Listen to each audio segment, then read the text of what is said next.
오늘은 4월 5일 화요일입니다. 사순절 10분 예배를 시작하겠습니다. 사도신경 고백하겠습니다. 나는 전능하신 아버지 하나님 천지의 창조주를 믿습니다. 나는 그의 유일하신 아들 우리 주 예수 그리스도를 믿습니다. 그는 성령으로 잉태되어 동정녀 마리아에게서 나시고 본디오 빌라도에게 고난을 받아 십자가에 못 박혀 죽으시고 장사된 지 사흘 만에 죽은 자 가운데서 다시 살아나셨으며 하늘에 오르시어 전능하신 아버지 하나님 우편에 앉아 계시다가 거기로부터 살아있는 자와 죽은 자를 심판하러 오십니다. 나는 성령을 믿으며 거룩한 공교회와 성도의 교제와 죄를 용서받는 것과 몸의 부활과 영생을 믿습니다. 아멘. 오늘 찬송은 341장입니다.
오늘 하나님 말씀 요한복음 15장 18절부터 27절까지 말씀입니다.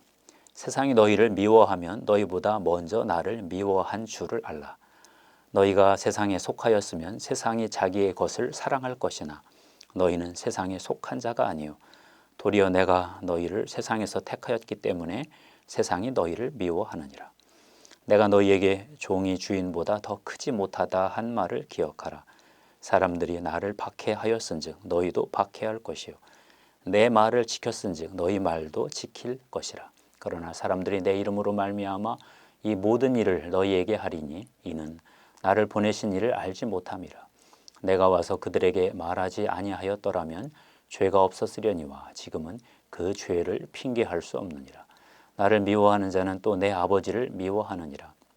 내가 아무도 못한 일을 그들 중에서 하지 아니하였더라면 그들에게 죄가 없었으려니와 지금은 그들이 나와 내 아버지를 보았고 또 미워하였도다. 그러나 이는 그들의 율법에 기록된 바 그들이 이유 없이 나를 미워하였다 한 말을 응하게 하려 함이라. 내가 아버지께로부터 너희에게 보낼 보혜사 곧 아버지께로부터 나오시는 진리의 성령이 오실 때 그가 나를 증언하실 것이요 너희도 처음부터 나와 함께 있었으므로 증언하느니라. 우리는 누구나 다른 사람들로부터 인정받고 사랑받기를 원합니다. 보통 인정 욕구라고 하지요. 저도 학생들의 인정을 받기 위해 열심히 가르치고 동료 교수들의 인정을 받기 위해 정성을 다해 논문을 씁니다. 그런데 오늘 주님은 오늘 고별 설교에서 제자들이 앞으로 세상으로부터 미움을 받을 것이다. 그렇게 말씀하십니다. 18절 말씀인데요. 세상이 너희를 미워하면 하셨습니다. 세상이 너희를 당연히 미워할 것이다. 그런 뜻인데요. 왜 세상이 제자들을 미워할까요? 주님은 제자들이 세상에 속해 있지 않아서 미워한다. 이렇게 설명하십니다. 19절 말씀인데요. 너희가 세상에 속하였으면 세상이 자기의 것을 사랑할 것이나 너희는 세상에 속한 자가 아니요. 로마 제국 시민들은 초기 교회 그리스도인들을 정말 미워했습니다. 그 이유는 단순했습니다. 자기들처럼 원형 경기장에서 소리 지르며 유흥을 즐기지 않는다 하는 이유인데요. 자기들처럼 황제를 숭배하지 않는다고 비난했습니다. 그리스도인들은 너무 고집이 세고 인류 혐오의 죄로 죽어 마땅하다 하며 박해했습니다.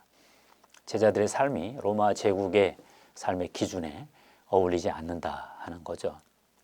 그런데 오늘 주님은 세상이 제자들을 미워하는 것은 세상이 제자들의 주님이신 예수 그리스도를 미워하기 때문이다. 이렇게 말씀하십니다. 18절 말씀인데요. 세상이 너희를 미워하면 너희보다 먼저 나를 미워한 줄을 알라. 19절 말씀도요. 내가 너희를 세상에서 택하였기 때문에 세상이 너희를 미워하느니라. 제자들이 박해를 받는 건 주님이 박해를 받기 때문이라는 건데요. 내가 너희에게 종이 주인보다 더 크지 못하다 한 말을 기억하라.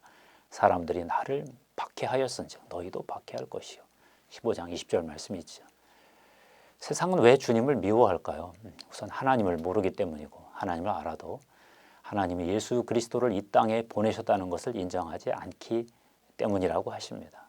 21절 말씀입니다. 그러나 사람들이 내 이름으로 말미암아 이 모든 일을 너희에게 하리니 이는 나를 보내신 이를 알지 못함이라. 세상 사람들이 제자들도 미워하고 주님도 미워하면 이제 우리는 어떻게 해야 하겠습니까? 맞서 싸울 수도 없고 변호한다고 들어줄 것 같지도 않고 어찌해야 되겠습니까? 이에 대해 주님이 장차 친히 세상의 죄를 드러내시어 핑계할 수 없게 하겠다 이렇게 말씀하십니다. 15장 22절 말씀인데요. 내가 와서 그들에게 말하지 아니하였더라면 죄가 없었으려니와 지금은 그 죄를 핑계할 수 없느니라. 예수님은 유대인들에게 하나님의 말씀을 전했습니다. 빌라도 총독에게도 전했습니다. 그들은 예수 그리스도가 하신 말씀과 하신 행동을 다 보았습니다. 그러고도 예수 그리스도를 외면했습니다. 하나님을 인정하고 하나님이 예수 그리스도를 보내신 것을 인정하기에는 자기들의 권세와 기득권이 너무 소중했습니다. 죽음 앞에서 다 사라질 것들이지만 스스로 내려놓을 수는 없었습니다. 그러나 그들이 예수 그리스도의 말씀과 행동을 이미 듣고 본 것이 문제입니다. 듣고 본 것 때문에 그들의 죄가 드러난다는 건데요. 24절 말씀입니다. 내가 아무도 못한 일을 그들 중에서 하지 아니하였더라면 그들에게 죄가 없었으려니와 지금은 그들이 나와 내 아버지를 보았고 또 미워하였도다. 세상 사람들도 하나님을 인정하지 않으려고 합니다. 자신들이 하나님이라도 되는 양 자기 욕구대로 삽니다. 국가와 사회가 막지 않으면 뭐든지 하고 싶은 대로 하려 합니다. 부자들은 마약에까지 손을 대지요. 이렇게 제자들을 미워하고 주님을 미워하며 자기들 원하는 대로 사는 이들을 보면서 우리는 어떤 태도로 살아야 하겠습니까? 미국의 신학자 라인홀드 니버가 있습니다. 그는 1892년 독일에서 태어나 1971년 미국에서 죽었습니다. 라인홀드 니버는 역사는 인간의 이기적이고 비합리적인 자유의지와 하나님의 의지가 충돌하는 무대다 이런 말을 했습니다. 인간과 하나님의 의지의 충돌을 꿰뚫어 볼 수도 없고 자기 힘으로 통제할 수도 없다고 했습니다. 따라서 근본적인 사회 개조 등은 단념해야 하고 모든 역사는 타협이다 그렇게 말했습니다. 또 이런 재미있는 말도 남겼는데요. 나는 하나님처럼 되려고 안간 힘을 쓰지만 거듭 실패하는 인간들을 지켜보며 즐거워하는 시각을 갖고 있다. 이것이 바로 현실을 바라보는 크리스천의 시각이다. 세속주의 휴머니즘, 유토피아 이데올로기, 포스트 모더니즘 온갖 사조들이 한결같이 인간이 신이라도 되는 양 자기 욕구 주장을 합니다. 자기가 하고 싶은 대로, 자기가 선택한 대로 살겠다 합니다. 글쎄요. 하고 싶은 대로 해도 또 하고 싶은 대로 한다고 새로운 일이 일어날까요? 그들에게 만족이 있을까요? 하나 채우면 또 다른 욕구가 나올 텐데. 오늘 말씀은 주님이 이런 자칭 신성을 주장하는 인간들의 죄를 드러내시겠다 이렇게 말씀하십니다. 예수 그리스도가 행하시고 말씀하신 것이 기준이 되어 인간들이 역사에서 평가받는 날이 올 거다 이렇게 말씀하십니다.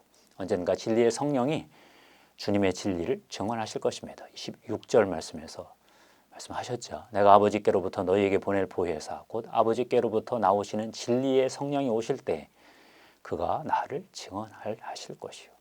그리고 우리 제자들도 주님의 진리를 증언할 것입니다. 27절이죠. 너희도 처음부터 나와 함께 있었으므로 증언하느니라. 살아보니 예수님의 말씀이 다 맞았다. 제자들이 그렇게 하나님께 영광 돌릴 날이 올 것입니다. 기도하겠습니다. 하나님 아버지를 따라가다가 세상으로부터 미움을 받을 때가 많습니다. 이런 부당한 대우를 이상하게 여기지 말고 주님을 거부하는 세상이 본래 그렇다 인정하게 해 주시옵소서. 하나님이 진리의 실제를 드러내 주실 때까지 저희들이 세상과 건강한 거리를 두고 주님의 진리를 증거하며 살게 하옵소서. 예수님의 이름으로 기도합니다. 아멘.